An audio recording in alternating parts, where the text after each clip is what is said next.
आम्ही असं ऐकलंय की तुम्ही इकडचं नाही, मूळचं कोल्हापूरचं आहे. अगदी बरोबर बोललात बघा भाऊ. खरं तर कोल्हापूर हे आमचं मूळ गाव. 4थीपर्यंत शिकलोय मी तिथं.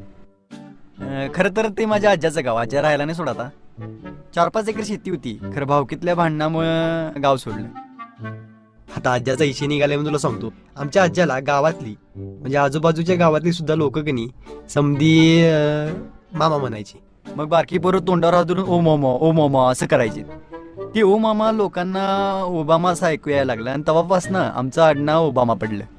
नाहीतर आम्ही मूळचे पाटीलच की. मग गावाकडे कधी येणं जाणं होतं का नाही तुमचं?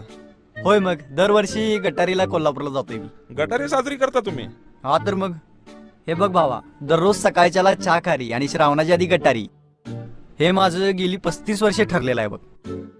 अरे तिथल्या मटणाची चव दातात बसल्या की नाही माझ्या, ती जातच नाही रे. आणि आता परवाच तुझ्या मिशेल वहिनीनं घरी मटणा जेवण केलं, खरं त्याला ती चव नाही. तवाच मी ठरवलं बघ, यंदा पण कोल्हापूरला जायचं आणि तांबड्या पांढऱ्यावर आडवा हात मारायचा. संध्याकाळी घरला या, मग दाखवते आडवा हात कसा मारायचा ते.